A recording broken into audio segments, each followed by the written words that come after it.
안녕하세요. 삶의 깊은 이야기를 나누는 시간입니다. 혹시 누군가와의 관계 속에서 끊임없이 나 자신을 의심해 본 적 있으신가요? 내가 너무 예민한가, 내가 잘못 생각하는 건가 하면서 말이죠. 분명히 상처를 받았는데 오히려 사과를 하고 있는 자신을 발견한 적은 없으신가요? 오늘 우리는 바로 그런 관계, 나르시시스트와의 관계가 어떻게 우리의 가장 근본적인 감각인 신뢰를 송두리째 파괴하는지에 대해 이야기 나누려 합니다. 이것은 단순히 한 사람에 대한 믿음이 깨지는 것을 넘어 나 자신과 세상 전체에 대한 믿음이 흔들리는 깊은 내면의 상처에 관한 이야기입니다. 본격적인 이야기에 앞서 만약 오늘 우리의 이야기가 당신의 마음에 울림을 준다면 좋아요와 구독으로 저희에게 힘을 실어주시길 부탁드립니다. 당신의 따뜻한 관심 하나가 어둠 속에서 홀로 아파하는 또 다른 누군가에게 이야기가 닿게 하는 빛이 될 수 있습니다. 이 채널을 통해 전달되는 모든 이야기가 당신의 삶에 평온과 지혜를 가져다 주기를 진심으로 기도합니다. 나르시시스트와의 관계는 신뢰가 죽어가는 무덤과도 같습니다. 그 관계 속에서 배신은 일상이고 거짓말이나 속임수 같은 명백한 배신만이 문제가 아닙니다. 더 깊은 문제는 상대방이 한 인간으로서 관계의 기본적인 의무를 다하지 않는다는 데 있습니다. 따뜻한 교감을 나누고 서로를 보살피는 가장 근원적인 신뢰가 무너지는 것입니다. 이런 관계 속에서 우리는 만성적으로 의심받고 침묵을 강요당합니다. 내가 틀렸어.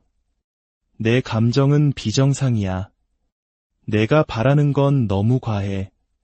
그렇게 내 생각만 하는 건 이기적인 거야. 이런 말들이 끊임없이 쏟아집니다. 이 왜곡된 서사를 계속 듣다 보면 우리는 어느새 그 말을 진실로 믿기 시작합니다. 그리고 결국 자기 자신을 믿는 것을 멈추게 됩니다. 내 안의 진실과 외부에서 주입되는 거짓 사이의 불협화음을 견디는 것은 너무나도 지치고 고통스러운 일이기 때문입니다. 나르시시스트와의 관계는 여러 층위에서 우리의 신뢰를 파괴합니다. 그 상실의 과정을 4가지 측면에서 깊이 들여다보겠습니다. 첫 번째 상실은 바로 나 자신의 본능과 판단에 대한 신뢰입니다. 이것이야말로 가장 치명적인 상실입니다. 우리는 세상과 나 자신을 감각하고 이해하는 내면의 나침반을 잃어버리게 됩니다. 우리는 자신의 직감을 믿지 못하고 끊임없이 스스로를 재검토하며 의심합니다. 돌이켜보면 나르시시스트 관계에서 고통받았던 많은 생존자들은 관계 초기에 무언가 잘못되었다는 쎄한 느낌, 즉 불길한 예감을 느꼈다고 고백합니다. 하지만 주변 사람들의 압박, 혹은 내가 틀렸다고 확신에 차서 말하는 나르시시스트의 태도 앞에서 우리는 결국 자신의 직감을 억누르고 내가 잘못된 거구나라고 믿어버립니다. 그 결과 우리는 모든 결정 앞에서 우유부단해집니다. 선택의 기로에서 망설이고 다른 사람에게 끊임없이 확신을 구걸하게 됩니다. 이러한 자기불신은 삶의 모든 영역, 즉 다른 인간관계나 직장 생활에까지 스며들어 우리를 갉아먹습니다. 두 번째 상실은 자신의 능력에 대한 신뢰입니다. 첫 번째 상실과 긴밀하게 연결되어 있지만 이는 우리를 무능력함의 늪에 빠뜨립니다. 당신은 원래 자신이 무엇을 잘하는지 명확히 알고 있었을 것입니다.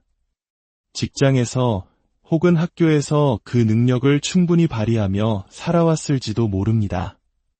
하지만 나르시시스트는 병적으로 우월감을 느껴야만 하는 존재입니다. 그들은 당신의 능력을 끊임없이 깎아내립니다. 넌 할 수 없어. 그냥 내가 할게. 넌 뭘 제대로 하는 게 없잖아. 이런 말을 반복해서 듣다 보면 우리는 정말로 스스로를 무능력하다고 내면화하기 시작합니다. 이미 할 수 있다는 것을 아는 일을 두고 상대방에게 계속해서 나를 증명해야 하는 상황은 영혼을 지치게 만듭니다. 나르시시스트와의 관계는 당신이 유능한 존재인 것을 결코 용납하지 않습니다. 그래서 그들은 가스라이팅이라는 교묘한 심리적 조작을 사용합니다. 가스라이팅이란 상대의 현실 감각을 교묘하게 왜곡하여 스스로를 의심하게 만드는 정서적 학대를 말합니다. 이 과정이 반복되면 우리는 결국 가장 기본적인 일조차 해낼 자신이 없어집니다. 직장에서는 유능하게 일을 처리하면서도 나르시시스트와의 관계에 들어선 이후로는 그 일에서조차 자신감을 잃고 스스로를 의심하게 되었다고 말하는 사람들도 많습니다. 불신의 그림자는 그렇게 삶의 모든 곳으로 번져나갑니다. 세 번째 상실은 타인에 대한 신뢰입니다. 다른 사람을 믿지 못하게 되면 우리는 새로운 관계를 맺고 지지 기반을 쌓는데 큰 어려움을 겪게 됩니다. 끔찍한 배신을 겪은 후에 어떻게 다른 누군가를 다시 믿을 수 있을까요? 이것은 마치 동전의 양면과 같습니다. 어떤 사람들은 나는 부족하고 무능해라는 나르시시스트의 목소리를 내면화하여 오히려 새로운 사람에게 섣부른 믿음을 주기도 합니다. 다른 사람이 나보다 더 많이 알고 더 나은 사람일 것이라는 착각에 빠지는 것이죠. 하지만 대부분의 경우 배신과 상처의 경험이 반복되면 우리는 자신을 보호하기 위해 다른 사람을 믿는 것을 멈춥니다. 신뢰가 계속해서 나를 위험에 빠뜨렸기 때문입니다. 이것은 극단적으로 전부 아니면 전무의 형태로 나타나기도 합니다. 아예 모든 사람에 대한 신뢰를 거두어 버리는 것입니다. 누구와도 가까워지지 않으면 배신당할 일도 없다는 슬프지만 논리적인 방어기제입니다. 하지만 이는 결국 우리에게 꼭 필요한 친밀한 우정, 사랑, 그리고 치유의 경험으로부터 우리를 고립시킵니다. 설령 정말 괜찮고 친절한 사람을 만나더라도 우리는 마음의 문을 열지 못하고 뒷걸음질 칩니다.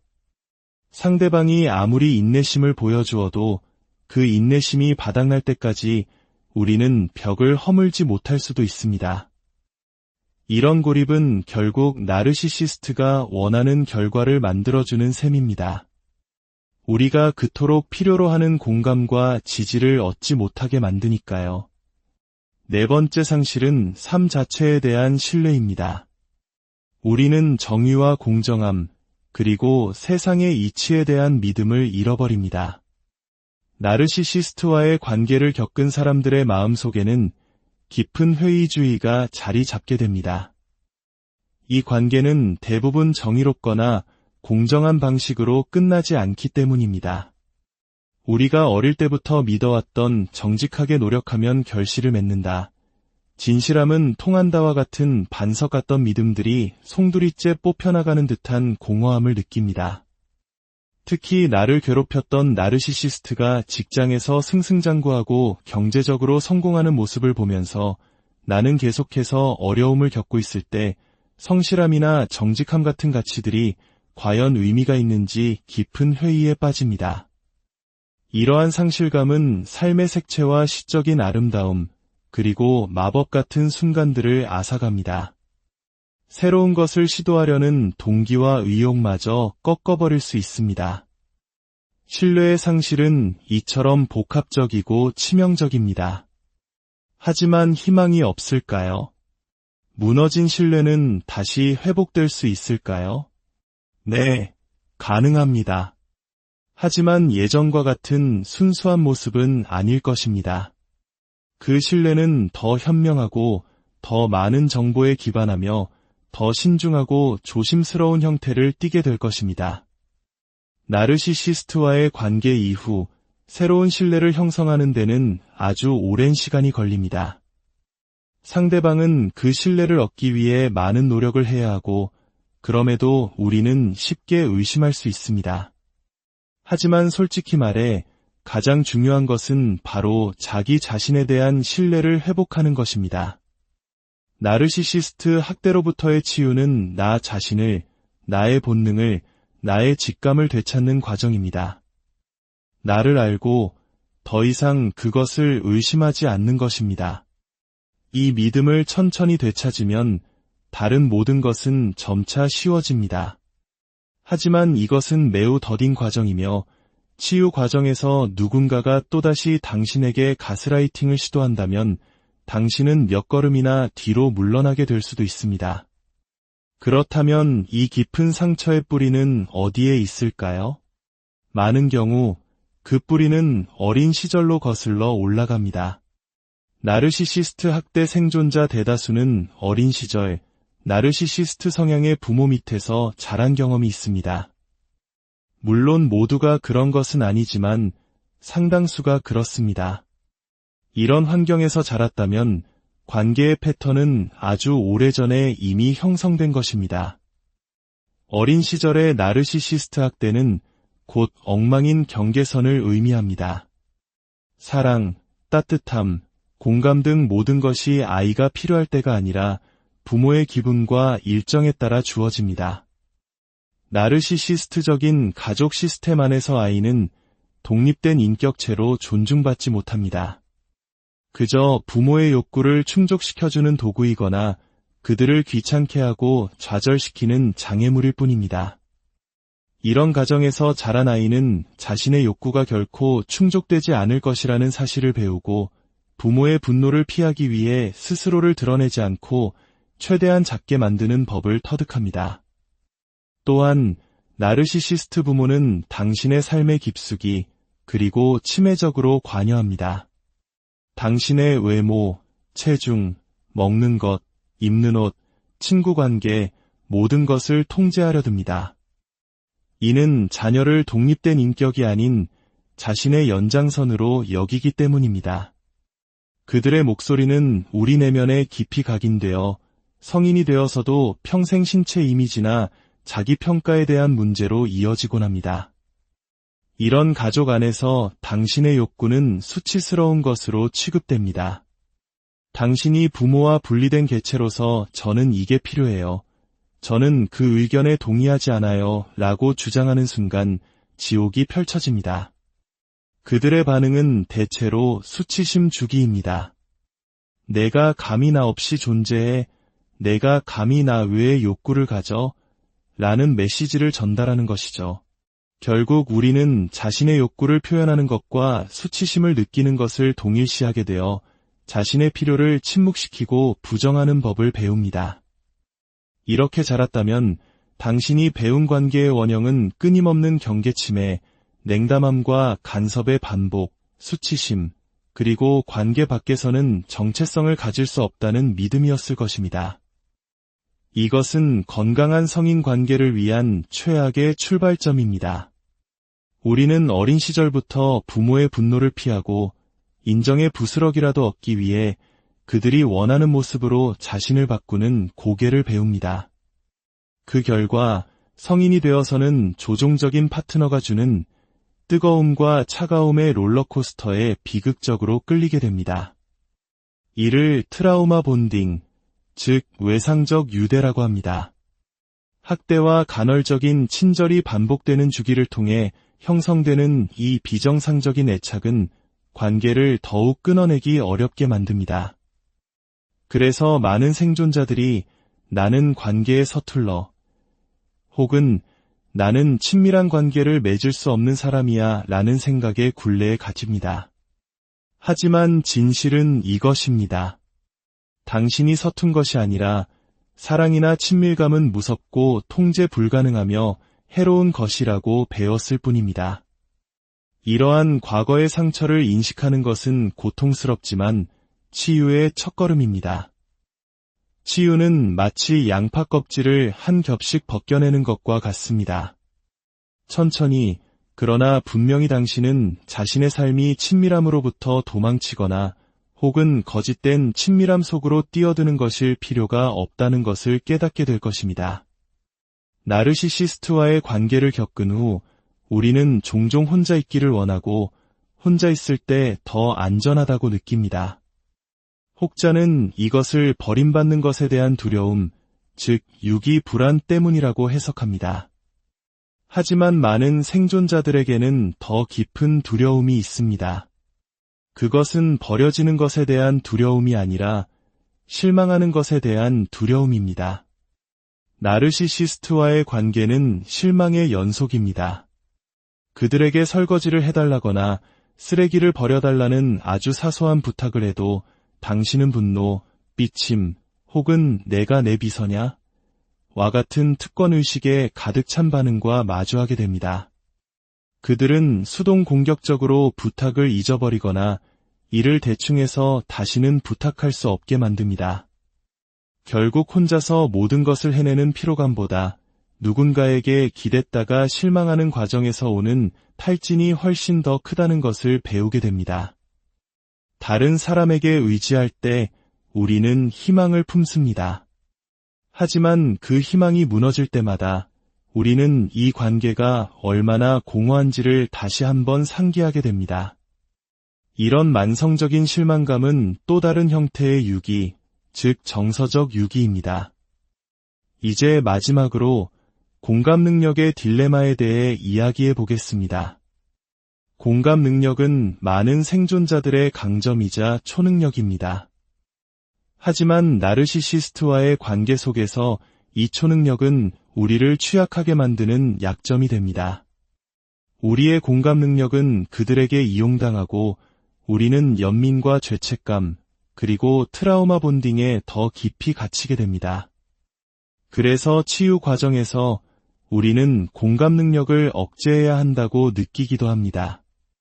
나의 본성을 거스르는 일이라 매우 지치고 부자연스럽게 느껴질 수 있습니다.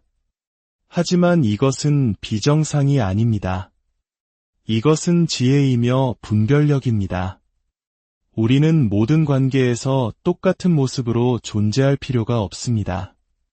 관계에 따라 다른 모습을 보여주는 것은 위선이 아니라 나를 보호하는 현명한 방법입니다. 나르시시스트와의 관계는 우리를 바꾸어 놓습니다. 하지만 그 변화가 모두 나쁜 것만은 아닐지도 모릅니다. 우리는 더 분별력 있고 더 강하며 누구의 공감이 필요한지, 누구에게는 거리를 두어야 하는지를 아는 현명한 사람이 되어갑니다. 치유에는 언제나 시간이 걸립니다. 냄비 바닥에 눌어붙은 밥처럼 자기 비난의 감정이 오래 남을 수 있고 자기 의심 때문에 여전히 결정을 내리기 어려울 수도 있습니다. 하지만 당신을 무효화하는 관계에서 벗어나 지지와 공감을 받는 환경으로 천천히 나아갈 때 당신은 약속컨대 당신의 중심을 그리고 건강한 자존감을 다시 찾게 될 것입니다. 당신의 생존은 당신의 권리이며 치유는 더욱 그러합니다. 이 고통스러운 여정 속에서 당신은 결코 혼자가 아님을 기억하십시오. 당신의 감정은 소중하고 당신의 존재는 그 자체로 온전하며 가치 있습니다. 오늘 이 이야기가 당신의 마음의 작은 위로와 함께 자신을 향한 굳건한 신뢰를 되찾는 여정의 이정표가 되기를 진심으로 바랍니다. 여러분 모두의 삶에 평화가 안녕하세요. 삶의 깊은 이야기를 나누는 시간입니다. 혹시 누군가와의 관계 속에서 끊임없이 나 자신을 의심해 본 적 있으신가요? 내가 너무 예민한가? 내가 잘못 생각하는 건가? 하면서 말이죠. 분명히 상처를 받았는데 오히려 사과를 하고 있는 자신을 발견한 적은 없으신가요? 오늘 우리는 바로 그런 관계, 나르시시스트와의 관계가 어떻게 우리의 가장 근본적인 감각인 신뢰를 송두리째 파괴하는지에 대해 이야기 나누려 합니다. 이것은 단순히 한 사람에 대한 믿음이 깨지는 것을 넘어 나 자신과 세상 전체에 대한 믿음이 흔들리는 깊은 내면의 상처에 관한 이야기입니다. 본격적인 이야기에 앞서 만약 오늘 우리의 이야기가 당신의 마음에 울림을 준다면 좋아요와 구독으로 저희에게 힘을 실어주시길 부탁드립니다. 당신의 따뜻한 관심 하나가 어둠 속에서 홀로 아파하는 또 다른 누군가에게 이야기가 닿게 하는 빛이 될 수 있습니다. 이 채널을 통해 전달되는 모든 이야기가 당신의 삶의 평온과 지혜를 가져다 주기를 진심으로 기도합니다. 나르시시스트와의 관계는 신뢰가 죽어가는 무덤과도 같습니다. 그 관계 속에서 배신은 일상이고 거짓말이나 속임수 같은 명백한 배신만이 문제가 아닙니다. 더 깊은 문제는 상대방이 한 인간으로서 관계의 기본적인 의무를 다하지 않는다는 데 있습니다. 따뜻한 교감을 나누고 서로를 보살피는 가장 근원적인 신뢰가 무너지는 것입니다. 이런 관계 속에서 우리는 만성적으로 의심받고 침묵을 강요당합니다. 내가 틀렸어. 내 감정은 비정상이야. 내가 바라는 건 너무 과해. 그렇게 내 생각만 하는 건 이기적인 거야. 이런 말들이 끊임없이 쏟아집니다. 이 왜곡된 서사를 계속 듣다 보면 우리는 어느새 그 말을 진실로 믿기 시작합니다. 그리고 결국 자기 자신을 믿는 것을 멈추게 됩니다. 내 안의 진실과 외부에서 주입되는 거짓 사이의 불협화음을 견디는 것은 너무나도 지치고 고통스러운 일이기 때문입니다. 나르시시스트와의 관계는 여러 층위에서 우리의 신뢰를 파괴합니다. 그 상실의 과정을 4가지 측면에서 깊이 들여다보겠습니다. 첫 번째 상실은 바로 나 자신의 본능과 판단에 대한 신뢰입니다. 이것이야말로 가장 치명적인 상실입니다. 우리는 세상과 나 자신을 감각하고 이해하는 내면의 나침반을 잃어버리게 됩니다. 우리는 자신의 직감을 믿지 못하고 끊임없이 스스로를 재검토하며 의심합니다. 돌이켜보면 나르시시스트 관계에서 고통받았던 많은 생존자들은 관계 초기에 무언가 잘못되었다는 쎄한 느낌, 즉 불길한 예감을 느꼈다고 고백합니다.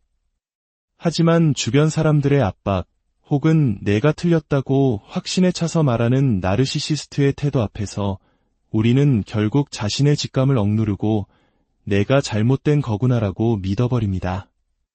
그 결과 우리는 모든 결정 앞에서 우유부단해집니다. 선택의 기로에서 망설이고 다른 사람에게 끊임없이 확신을 구걸하게 됩니다. 이러한 자기불신은 삶의 모든 영역, 즉 다른 인간관계나 직장 생활에까지 스며들어 우리를 갉아먹습니다. 두 번째 상실은 자신의 능력에 대한 신뢰입니다. 첫 번째 상실과 긴밀하게 연결되어 있지만 이는 우리를 무능력함의 늪에 빠뜨립니다. 당신은 원래 자신이 무엇을 잘하는지 명확히 알고 있었을 것입니다. 직장에서 혹은 학교에서 그 능력을 충분히 발휘하며 살아왔을지도 모릅니다. 하지만 나르시시스트는 병적으로 우월감을 느껴야만 하는 존재입니다. 그들은 당신의 능력을 끊임없이 깎아내립니다. 넌 할 수 없어. 그냥 내가 할게. 넌 뭘 제대로 하는 게 없잖아. 이런 말을 반복해서 듣다 보면 우리는 정말로 스스로를 무능력하다고 내면화하기 시작합니다. 이미 할 수 있다는 것을 아는 이를 두고 상대방에게 계속해서 나를 증명해야 하는 상황은 영혼을 지치게 만듭니다. 나르시시스트와의 관계는 당신이 유능한 존재인 것을 결코 용납하지 않습니다. 그래서 그들은 가스라이팅이라는 교묘한 심리적 조작을 사용합니다. 가스라이팅이란 상대의 현실 감각을 교묘하게 왜곡하여 스스로를 의심하게 만드는 정서적 학대를 말합니다. 이 과정이 반복되면 우리는 결국 가장 기본적인 일조차 해낼 자신이 없어집니다. 직장에서는 유능하게 일을 처리하면서도 나르시시스트와의 관계에 들어선 이후로는 그 일에서조차 자신감을 잃고 스스로를 의심하게 되었다고 말하는 사람들도 많습니다. 불신의 그림자는 그렇게 삶의 모든 곳으로 번져나갑니다. 세 번째 상실은 타인에 대한 신뢰입니다. 다른 사람을 믿지 못하게 되면 우리는 새로운 관계를 맺고 지지 기반을 쌓는데 큰 어려움을 겪게 됩니다. 끔찍한 배신을 겪은 후에 어떻게 다른 누군가를 다시 믿을 수 있을까요? 이것은 마치 동전의 양면과 같습니다. 어떤 사람들은 나는 부족하고 무능해라는 나르시시스트의 목소리를 내면화하여 오히려 새로운 사람에게 섣부른 믿음을 주기도 합니다. 다른 사람이 나보다 더 많이 알고 더 나은 사람일 것이라는 착각에 빠지는 것이죠. 하지만 대부분의 경우 배신과 상처의 경험이 반복되면 우리는 자신을 보호하기 위해 다른 사람을 믿는 것을 멈춥니다. 신뢰가 계속해서 나를 위험에 빠뜨렸기 때문입니다. 이것은 극단적으로 전부 아니면 전무의 형태로 나타나기도 합니다. 아예 모든 사람에 대한 신뢰를 거두어 버리는 것입니다. 누구와도 가까워지지 않으면 배신당할 일도 없다는 슬프지만 논리적인 방어 기제입니다. 하지만 이는 결국 우리에게 꼭 필요한 친밀한 우정, 사랑, 그리고 치유의 경험으로부터 우리를 고립시킵니다. 설령 정말 괜찮고 친절한 사람을 만나더라도 우리는 마음의 문을 열지 못하고 뒷걸음질 칩니다. 상대방이 아무리 인내심을 보여주어도 그 인내심이 바닥날 때까지 우리는 벽을 허물지 못할 수도 있습니다. 이런 고립은 결국 나르시시스트가 원하는 결과를 만들어주는 셈입니다. 우리가 그토록 필요로 하는 공감과 지지를 얻지 못하게 만드니까요. 네 번째 상실은 삶 자체에 대한 신뢰입니다. 우리는 정의와 공정함, 그리고 세상의 이치에 대한 믿음을 잃어버립니다. 나르시시스트와의 관계를 겪은 사람들의 마음속에는 깊은 회의주의가 자리 잡게 됩니다. 이 관계는 대부분 정의롭거나 공정한 방식으로 끝나지 않기 때문입니다. 우리가 어릴 때부터 믿어왔던 정직하게 노력하면 결실을 맺는다, 진실함은 통한다와 같은 반석 같던 믿음들이 송두리째 뽑혀나가는 듯한 공허함을 느낍니다.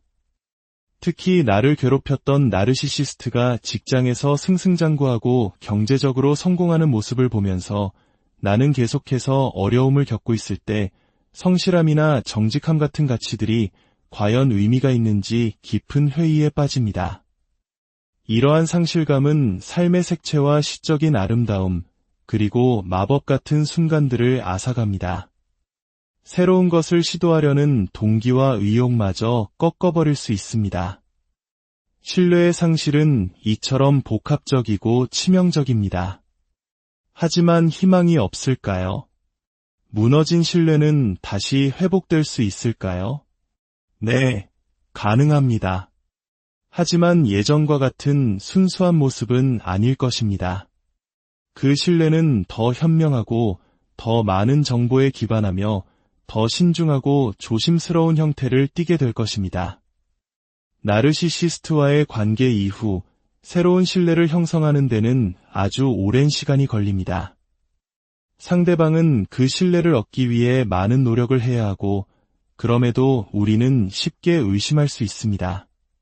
하지만 솔직히 말해 가장 중요한 것은 바로 자기 자신에 대한 신뢰를 회복하는 것입니다.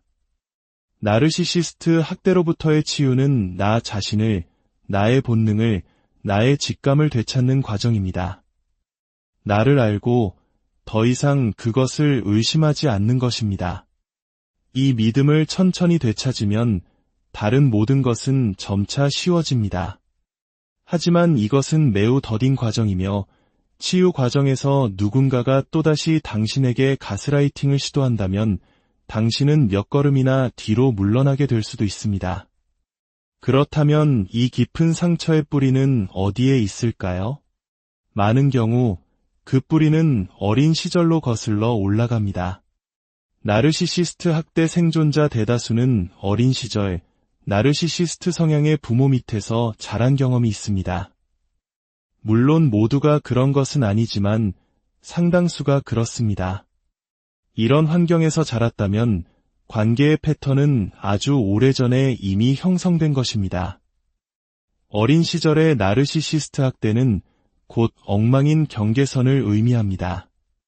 사랑, 따뜻함, 공감 등 모든 것이 아이가 필요할 때가 아니라 부모의 기분과 일정에 따라 주어집니다. 나르시시스트적인 가족 시스템 안에서 아이는 독립된 인격체로 존중받지 못합니다. 그저 부모의 욕구를 충족시켜주는 도구이거나 그들을 귀찮게 하고 좌절시키는 장애물일 뿐입니다. 이런 가정에서 자란 아이는 자신의 욕구가 결코 충족되지 않을 것이라는 사실을 배우고 부모의 분노를 피하기 위해 스스로를 드러내지 않고 최대한 작게 만드는 법을 터득합니다. 또한 나르시시스트 부모는 당신의 삶의 깊숙이 그리고 치매적으로 관여합니다. 당신의 외모, 체중, 먹는 것, 입는 옷, 친구 관계, 모든 것을 통제하려 듭니다. 이는 자녀를 독립된 인격이 아닌 자신의 연장선으로 여기기 때문입니다. 그들의 목소리는 우리 내면에 깊이 각인되어 성인이 되어서도 평생 신체 이미지나 자기 평가에 대한 문제로 이어지곤 합니다. 이런 가족 안에서 당신의 욕구는 수치스러운 것으로 취급됩니다. 당신이 부모와 분리된 개체로서 저는 이게 필요해요. 저는 그 의견에 동의하지 않아요. 라고 주장하는 순간 지옥이 펼쳐집니다.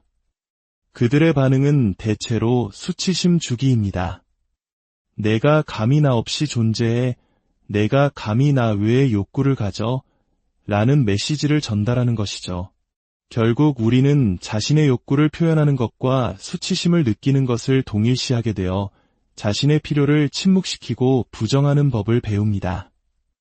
이렇게 자랐다면 당신이 배운 관계의 원형은 끊임없는 경계침해, 냉담함과 간섭의 반복, 수치심, 그리고 관계 밖에서는 정체성을 가질 수 없다는 믿음이었을 것입니다. 이것은 건강한 성인 관계를 위한 최악의 출발점입니다. 우리는 어린 시절부터 부모의 분노를 피하고 인정의 부스럭이라도 얻기 위해 그들이 원하는 모습으로 자신을 바꾸는 고개를 배웁니다. 그 결과 성인이 되어서는 조종적인 파트너가 주는 뜨거움과 차가움의 롤러코스터에 비극적으로 끌리게 됩니다. 이를 트라우마 본딩, 즉 외상적 유대라고 합니다. 학대와 간헐적인 친절이 반복되는 주기를 통해 형성되는 이 비정상적인 애착은 관계를 더욱 끊어내기 어렵게 만듭니다. 그래서 많은 생존자들이 나는 관계에 서툴러 혹은 나는 친밀한 관계를 맺을 수 없는 사람이야 라는 생각에 굴레에 갇힙니다. 하지만 진실은 이것입니다. 당신이 서툰 것이 아니라 사랑이나 친밀감은 무섭고 통제 불가능하며 해로운 것이라고 배웠을 뿐입니다. 이러한 과거의 상처를 인식하는 것은 고통스럽지만 치유의 첫걸음입니다. 치유는 마치 양파 껍질을 한 겹씩 벗겨내는 것과 같습니다. 천천히, 그러나 분명히 당신은 자신의 삶이 친밀함으로부터 도망치거나 혹은 거짓된 친밀함 속으로 뛰어드는 것일 필요가 없다는 것을 깨닫게 될 것입니다. 나르시시스트와의 관계를 겪은 후 우리는 종종 혼자 있기를 원하고 혼자 있을 때 더 안전하다고 느낍니다. 혹자는 이것을 버림받는 것에 대한 두려움, 즉 유기 불안 때문이라고 해석합니다. 하지만 많은 생존자들에게는 더 깊은 두려움이 있습니다.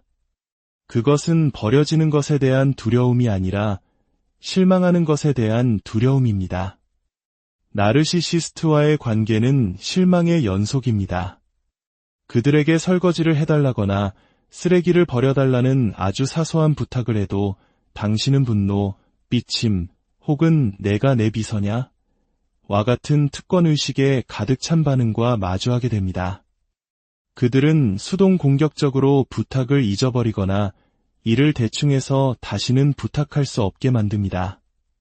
결국 혼자서 모든 것을 해내는 피로감보다 누군가에게 기댔다가 실망하는 과정에서 오는 탈진이 훨씬 더 크다는 것을 배우게 됩니다. 다른 사람에게 의지할 때 우리는 희망을 품습니다. 하지만 그 희망이 무너질 때마다 우리는 이 관계가 얼마나 공허한지를 다시 한번 상기하게 됩니다. 이런 만성적인 실망감은 또 다른 형태의 유기, 즉 정서적 유기입니다. 이제 마지막으로 공감 능력의 딜레마에 대해 이야기해 보겠습니다. 공감 능력은 많은 생존자들의 강점이자 초능력입니다. 하지만 나르시시스트와의 관계 속에서 이 초능력은 우리를 취약하게 만드는 약점이 됩니다. 우리의 공감 능력은 그들에게 이용당하고 우리는 연민과 죄책감, 그리고 트라우마 본딩에 더 깊이 갇히게 됩니다. 그래서 치유 과정에서 우리는 공감 능력을 억제해야 한다고 느끼기도 합니다. 나의 본성을 거스르는 일이라 매우 지치고 부자연스럽게 느껴질 수 있습니다. 하지만 이것은 비정상이 아닙니다. 이것은 지혜이며 분별력입니다. 우리는 모든 관계에서 똑같은 모습으로 존재할 필요가 없습니다. 관계에 따라 다른 모습을 보여주는 것은 위선이 아니라 나를 보호하는 현명한 방법입니다. 나르시시스트와의 관계는 우리를 바꾸어 놓습니다. 하지만 그 변화가 모두 나쁜 것만은 아닐지도 모릅니다. 우리는 더 분별력 있고 더 강하며 누구의 공감이 필요한지, 누구에게는 거리를 두어야 하는지를 아는 현명한 사람이 되어갑니다. 치유에는 언제나 시간이 걸립니다. 냄비 바닥에 눌어붙은 밥처럼 자기 비난의 감정이 오래 남을 수 있고 자기 의심 때문에 여전히 결정을 내리기 어려울 수도 있습니다.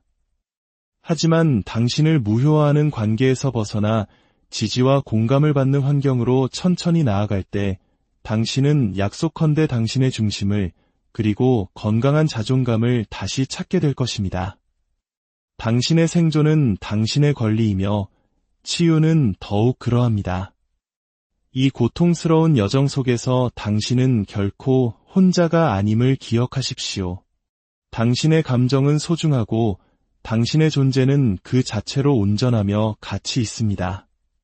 오늘 이 이야기가 당신의 마음의 작은 위로와 함께 자신을 향한 굳건한 신뢰를 되찾는 여정의 이정표가 되기를 진심으로 바랍니다. 여러분 모두의 삶에 평화가 안녕하세요. 삶의 깊은 이야기를 나누는 시간입니다. 혹시 누군가와의 관계 속에서 끊임없이 나 자신을 의심해 본 적 있으신가요? 내가 너무 예민한가? 내가 잘못 생각하는 건가? 하면서 말이죠. 분명히 상처를 받았는데 오히려 사과를 하고 있는 자신을 발견한 적은 없으신가요?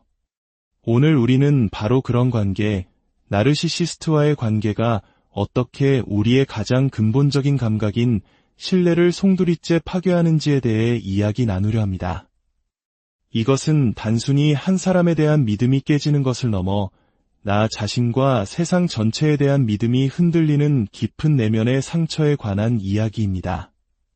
본격적인 이야기에 앞서 만약 오늘 우리의 이야기가 당신의 마음에 울림을 준다면 좋아요와 구독으로 저희에게 힘을 실어주시길 부탁드립니다. 당신의 따뜻한 관심 하나가 어둠 속에서 홀로 아파하는 또 다른 누군가에게 이야기가 닿게 하는 빛이 될 수 있습니다. 이 채널을 통해 전달되는 모든 이야기가 당신의 삶의 평온과 지혜를 가져다 주기를 진심으로 기도합니다. 나르시시스트와의 관계는 신뢰가 죽어가는 무덤과도 같습니다. 그 관계 속에서 배신은 일상이고 거짓말이나 속임수 같은 명백한 배신만이 문제가 아닙니다. 더 깊은 문제는 상대방이 한 인간으로서 관계의 기본적인 의무를 다하지 않는다는 데 있습니다. 따뜻한 교감을 나누고 서로를 보살피는 가장 근원적인 신뢰가 무너지는 것입니다. 이런 관계 속에서 우리는 만성적으로 의심받고 침묵을 강요당합니다. 내가 틀렸어. 내 감정은 비정상이야. 내가 바라는 건 너무 과해. 그렇게 내 생각만 하는 건 이기적인 거야. 이런 말들이 끊임없이 쏟아집니다. 이 왜곡된 서사를 계속 듣다 보면 우리는 어느새 그 말을 진실로 믿기 시작합니다.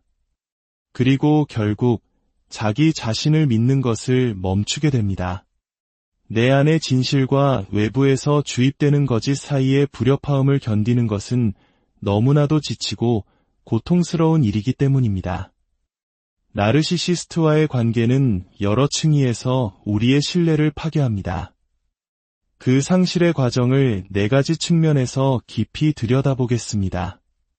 첫 번째 상실은 바로 나 자신의 본능과 판단에 대한 신뢰입니다. 이것이야말로 가장 치명적인 상실입니다.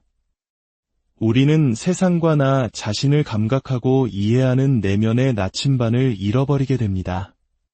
우리는 자신의 직감을 믿지 못하고 끊임없이 스스로를 재검토하며 의심합니다. 돌이켜보면 나르시시스트 관계에서 고통받았던 많은 생존자들은 관계 초기에 무언가 잘못되었다는 쎄한 느낌, 즉 불길한 예감을 느꼈다고 고백합니다. 하지만 주변 사람들의 압박, 혹은 내가 틀렸다고 확신에 차서 말하는 나르시시스트의 태도 앞에서 우리는 결국 자신의 직감을 억누르고 내가 잘못된 거구나라고 믿어버립니다. 그 결과 우리는 모든 결정 앞에서 우유부단해집니다. 선택의 기로에서 망설이고 다른 사람에게 끊임없이 확신을 구걸하게 됩니다. 이러한 자기불신은 삶의 모든 영역, 즉 다른 인간관계나 직장 생활에까지 스며들어 우리를 갉아먹습니다. 두 번째 상실은 자신의 능력에 대한 신뢰입니다. 첫 번째 상실과 긴밀하게 연결되어 있지만 이는 우리를 무능력함의 늪에 빠뜨립니다. 당신은 원래 자신이 무엇을 잘하는지 명확히 알고 있었을 것입니다. 직장에서 혹은 학교에서 그 능력을 충분히 발휘하며 살아왔을지도 모릅니다. 하지만 나르시시스트는 병적으로 우월감을 느껴야만 하는 존재입니다. 그들은 당신의 능력을 끊임없이 깎아내립니다. 넌 할 수 없어. 그냥 내가 할게. 넌 뭘 제대로 하는 게 없잖아. 이런 말을 반복해서 듣다 보면 우리는 정말로 스스로를 무능력하다고 내면화하기 시작합니다. 이미 할 수 있다는 것을 아는 일을 두고 상대방에게 계속해서 나를 증명해야 하는 상황은 영혼을 지치게 만듭니다. 나르시시스트와의 관계는 당신이 유능한 존재인 것을 결코 용납하지 않습니다. 그래서 그들은 가스라이팅이라는 교묘한 심리적 조작을 사용합니다. 가스라이팅이란 상대의 현실 감각을 교묘하게 왜곡하여 스스로를 의심하게 만드는 정서적 학대를 말합니다. 이 과정이 반복되면 우리는 결국 가장 기본적인 일조차 해낼 자신이 없어집니다. 직장에서는 유능하게 일을 처리하면서도 나르시시스트와의 관계에 들어선 이후로는 그 일에서조차 자신감을 잃고 스스로를 의심하게 되었다고 말하는 사람들도 많습니다. 불신의 그림자는 그렇게 삶의 모든 곳으로 번져나갑니다. 세 번째 상실은 타인에 대한 신뢰입니다. 다른 사람을 믿지 못하게 되면 우리는 새로운 관계를 맺고 지지 기반을 쌓는데 큰 어려움을 겪게 됩니다. 끔찍한 배신을 겪은 후에 어떻게 다른 누군가를 다시 믿을 수 있을까요? 이것은 마치 동전의 양면과 같습니다. 어떤 사람들은 나는 부족하고 무능해라는 나르시시스트의 목소리를 내면화하여 오히려 새로운 사람에게 섣부른 믿음을 주기도 합니다. 다른 사람이 나보다 더 많이 알고 더 나은 사람일 것이라는 착각에 빠지는 것이죠. 하지만 대부분의 경우 배신과 상처의 경험이 반복되면 우리는 자신을 보호하기 위해 다른 사람을 믿는 것을 멈춥니다. 신뢰가 계속해서 나를 위험에 빠뜨렸기 때문입니다. 이것은 극단적으로 전부 아니면 전무의 형태로 나타나기도 합니다. 아예 모든 사람에 대한 신뢰를 거두어 버리는 것입니다. 누구와도 가까워지지 않으면 배신당할 일도 없다는 슬프지만 논리적인 방어기제입니다. 하지만 이는 결국 우리에게 꼭 필요한 친밀한 우정, 사랑, 그리고 치유의 경험으로부터 우리를 고립시킵니다. 설령 정말 괜찮고 친절한 사람을 만나더라도 우리는 마음의 문을 열지 못하고 뒷걸음질 칩니다.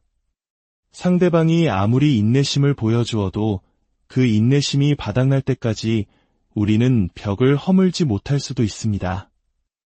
이런 고립은 결국 나르시시스트가 원하는 결과를 만들어주는 셈입니다. 우리가 그토록 필요로 하는 공감과 지지를 얻지 못하게 만드니까요. 네 번째 상실은 삶 자체에 대한 신뢰입니다. 우리는 정의와 공정함, 그리고 세상의 이치에 대한 믿음을 잃어버립니다. 나르시시스트와의 관계를 겪은 사람들의 마음속에는 깊은 회의주의가 자리 잡게 됩니다. 이 관계는 대부분 정의롭거나 공정한 방식으로 끝나지 않기 때문입니다. 우리가 어릴 때부터 믿어왔던 정직하게 노력하면 결실을 맺는다, 진실함은 통한다와 같은 반석 같던 믿음들이 송두리째 뽑혀나가는 듯한 공허함을 느낍니다. 특히 나를 괴롭혔던 나르시시스트가 직장에서 승승장구하고 경제적으로 성공하는 모습을 보면서 나는 계속해서 어려움을 겪고 있을 때 성실함이나 정직함 같은 가치들이 과연 의미가 있는지 깊은 회의에 빠집니다. 이러한 상실감은 삶의 색채와 시적인 아름다움, 그리고 마법 같은 순간들을 앗아갑니다. 새로운 것을 시도하려는 동기와 의욕마저 꺾어버릴 수 있습니다. 신뢰의 상실은 이처럼 복합적이고 치명적입니다. 하지만 희망이 없을까요? 무너진 신뢰는 다시 회복될 수 있을까요? 네, 가능합니다. 하지만 예전과 같은 순수한 모습은 아닐 것입니다. 그 신뢰는 더 현명하고 더 많은 정보에 기반하며 더 신중하고 조심스러운 형태를 띠게 될 것입니다. 나르시시스트와의 관계 이후 새로운 신뢰를 형성하는 데는 아주 오랜 시간이 걸립니다. 상대방은 그 신뢰를 얻기 위해 많은 노력을 해야 하고, 그럼에도 우리는 쉽게 의심할 수 있습니다. 하지만 솔직히 말해 가장 중요한 것은 바로 자기 자신에 대한 신뢰를 회복하는 것입니다. 나르시시스트 학대로부터의 치유는 나 자신을, 나의 본능을, 나의 직감을 되찾는 과정입니다. 나를 알고 더 이상 그것을 의심하지 않는 것입니다. 이 믿음을 천천히 되찾으면 다른 모든 것은 점차 쉬워집니다. 하지만 이것은 매우 더딘 과정이며, 치유 과정에서 누군가가 또다시 당신에게 가스라이팅을 시도한다면 당신은 몇 걸음이나 뒤로 물러나게 될 수도 있습니다. 그렇다면 이 깊은 상처의 뿌리는 어디에 있을까요? 많은 경우 그 뿌리는 어린 시절로 거슬러 올라갑니다. 나르시시스트 학대 생존자 대다수는 어린 시절 나르시시스트 성향의 부모 밑에서 자란 경험이 있습니다. 물론 모두가 그런 것은 아니지만 상당수가 그렇습니다. 이런 환경에서 자랐다면 관계의 패턴은 아주 오래전에 이미 형성된 것입니다. 어린 시절의 나르시시스트 학대는 곧 엉망인 경계선을 의미합니다. 사랑, 따뜻함, 공감 등 모든 것이 아이가 필요할 때가 아니라 부모의 기분과 일정에 따라 주어집니다. 나르시시스트적인 가족 시스템 안에서 아이는 독립된 인격체로 존중받지 못합니다. 그저 부모의 욕구를 충족시켜주는 도구이거나 그들을 귀찮게 하고 좌절시키는 장애물일 뿐입니다. 이런 가정에서 자란 아이는 자신의 욕구가 결코 충족되지 않을 것이라는 사실을 배우고 부모의 분노를 피하기 위해 스스로를 드러내지 않고 최대한 작게 만드는 법을 터득합니다. 또한 나르시시스트 부모는 당신의 삶의 깊숙이 그리고 치매적으로 관여합니다. 당신의 외모, 체중, 먹는 것, 입는 옷, 친구관계, 모든 것을 통제하려 듭니다. 이는 자녀를 독립된 인격이 아닌 자신의 연장선으로 여기기 때문입니다. 그들의 목소리는 우리 내면에 깊이 각인되어 성인이 되어서도 평생 신체 이미지나 자기 평가에 대한 문제로 이어지곤 합니다. 이런 가족 안에서 당신의 욕구는 수치스러운 것으로 취급됩니다. 당신이 부모와 분리된 개체로서 저는 이게 필요해요. 저는 그 의견에 동의하지 않아요. 라고 주장하는 순간 지옥이 펼쳐집니다. 그들의 반응은 대체로 수치심 주기입니다. 내가 감히 나 없이 존재해, 내가 감히 나 외에 욕구를 가져, 라는 메시지를 전달하는 것이죠. 결국 우리는 자신의 욕구를 표현하는 것과 수치심을 느끼는 것을 동일시하게 되어 자신의 필요를 침묵시키고 부정하는 법을 배웁니다. 이렇게 자랐다면 당신이 배운 관계의 원형은 끊임없는 경계침해, 냉담함과 간섭의 반복, 수치심, 그리고 관계 밖에서는 정체성을 가질 수 없다는 믿음이었을 것입니다. 이것은 건강한 성인 관계를 위한 최악의 출발점입니다. 우리는 어린 시절부터 부모의 분노를 피하고 인정의 부스러기라도 얻기 위해 그들이 원하는 모습으로 자신을 바꾸는 고개를 배웁니다. 그 결과 성인이 되어서는 조종적인 파트너가 주는 뜨거움과 차가움의 롤러코스터에 비극적으로 끌리게 됩니다. 이를 트라우마 본딩, 즉 외상적 유대라고 합니다. 학대와 간헐적인 친절이 반복되는 주기를 통해 형성되는 이 비정상적인 애착은 관계를 더욱 끊어내기 어렵게 만듭니다.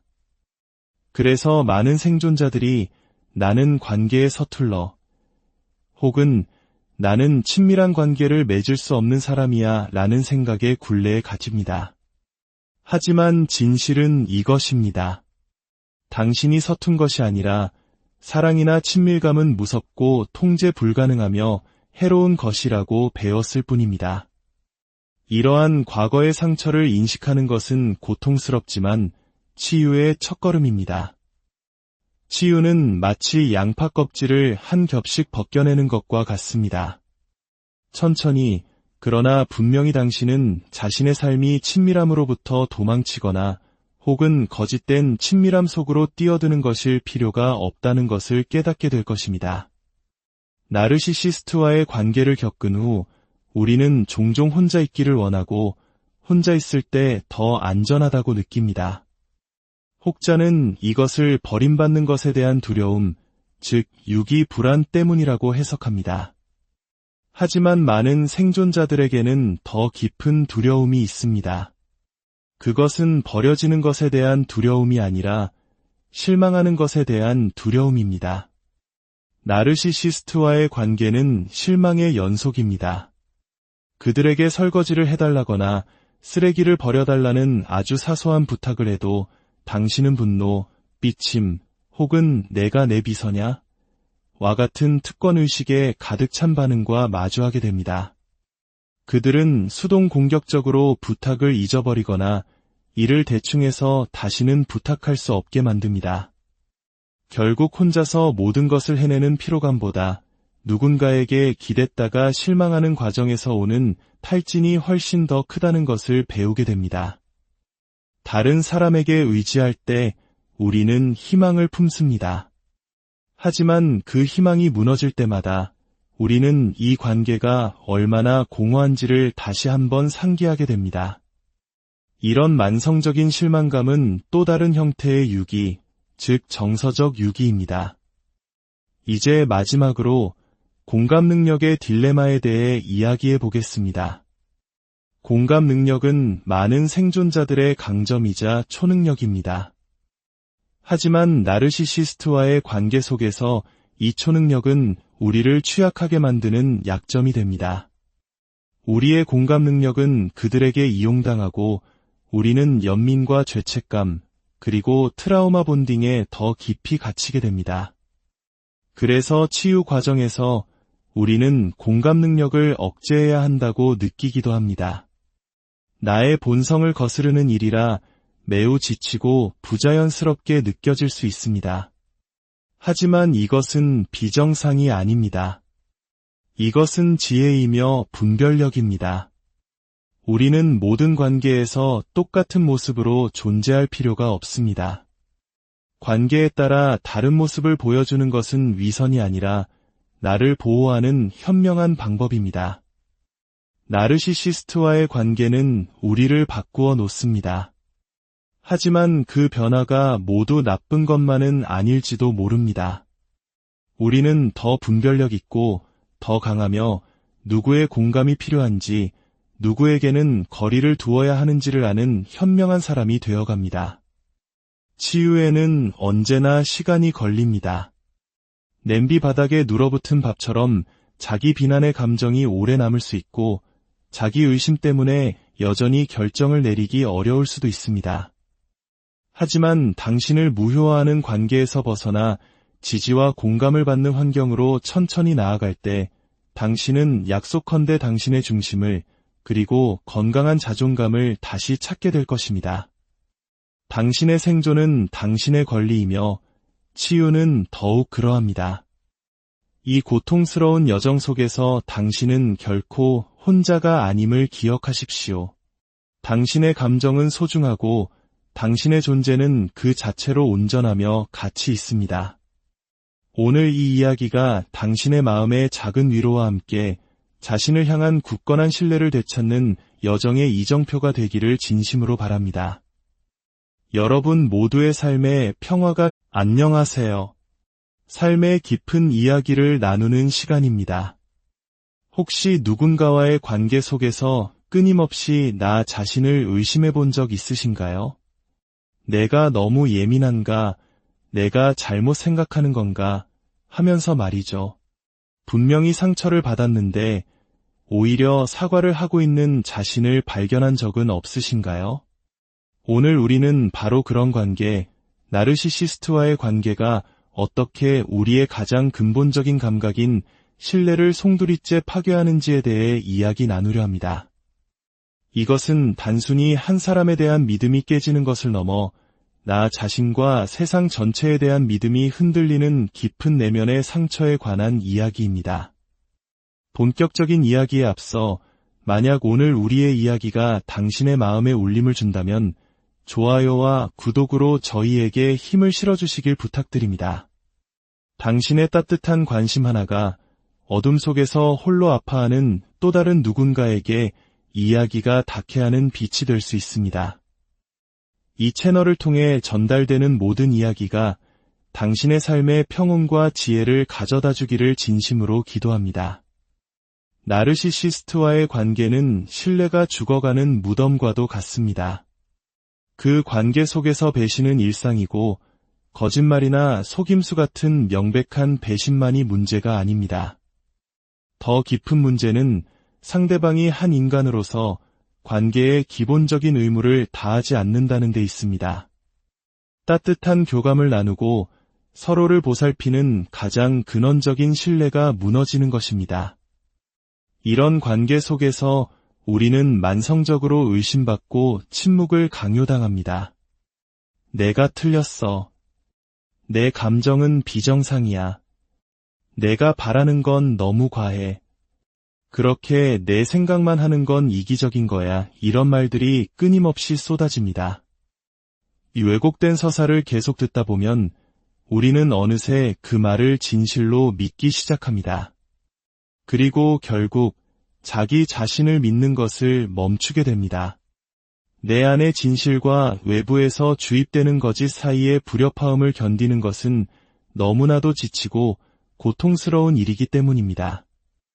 나르시시스트와의 관계는 여러 층위에서 우리의 신뢰를 파괴합니다. 그 상실의 과정을 4가지 측면에서 깊이 들여다보겠습니다. 첫 번째 상실은 바로 나 자신의 본능과 판단에 대한 신뢰입니다. 이것이야말로 가장 치명적인 상실입니다. 우리는 세상과 나 자신을 감각하고 이해하는 내면의 나침반을 잃어버리게 됩니다. 우리는 자신의 직감을 믿지 못하고 끊임없이 스스로를 재검토하며 의심합니다. 돌이켜보면 나르시시스트 관계에서 고통받았던 많은 생존자들은 관계 초기에 무언가 잘못되었다는 쎄한 느낌, 즉 불길한 예감을 느꼈다고 고백합니다. 하지만 주변 사람들의 압박, 혹은 내가 틀렸다고 확신에 차서 말하는 나르시시스트의 태도 앞에서 우리는 결국 자신의 직감을 억누르고 내가 잘못된 거구나라고 믿어버립니다. 그 결과 우리는 모든 결정 앞에서 우유부단해집니다. 선택의 기로에서 망설이고 다른 사람에게 끊임없이 확신을 구걸하게 됩니다. 이러한 자기불신은 삶의 모든 영역, 즉 다른 인간관계나 직장 생활에까지 스며들어 우리를 갉아먹습니다. 두 번째 상실은 자신의 능력에 대한 신뢰입니다. 첫 번째 상실과 긴밀하게 연결되어 있지만 이는 우리를 무능력함의 늪에 빠뜨립니다. 당신은 원래